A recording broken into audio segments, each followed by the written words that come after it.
thought I'd go back to an SAT review.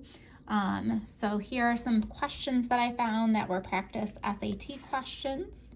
So I'm going to go through these. All of these, honestly, we can do without a calculator. So I'm going to go through them in that way. So the first one says factor. And I see that I have a trinomial. Remember, tri being 3 terms. So I'm going to try to see what I can do here to factor it.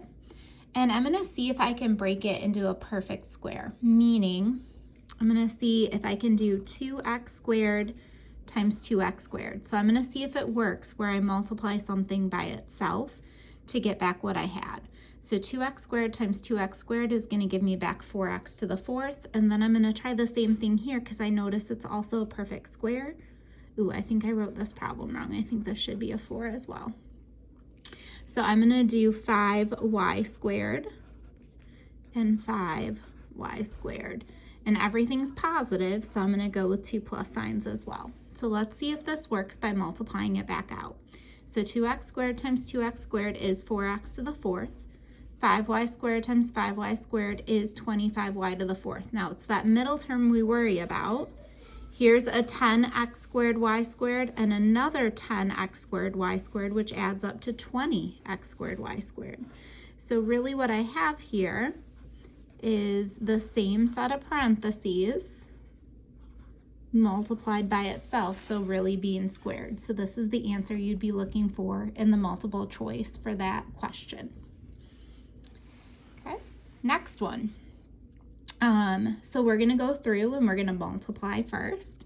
So 5 times 2 is 10. 10 times 3 is 30. So with my coefficients, I multiply to get 30. And then I add my exponents when I multiply. 2 plus 3 is 5. Plus 1 is 6. So this would be x to the 6th. 1, remember if there's nothing there, it's a 1. 1 plus 5 is 6.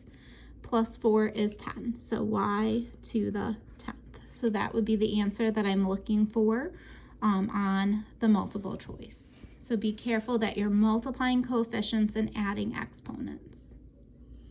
Okay, now this one I had to look at for a minute after I found it because I was like, whoa, it's a little confusing. So if I have a over b equals 7, then I want to know what the value of 3 to the b over a is. So first of all, I was like, okay, well, let me just plug some numbers in that would make this statement true.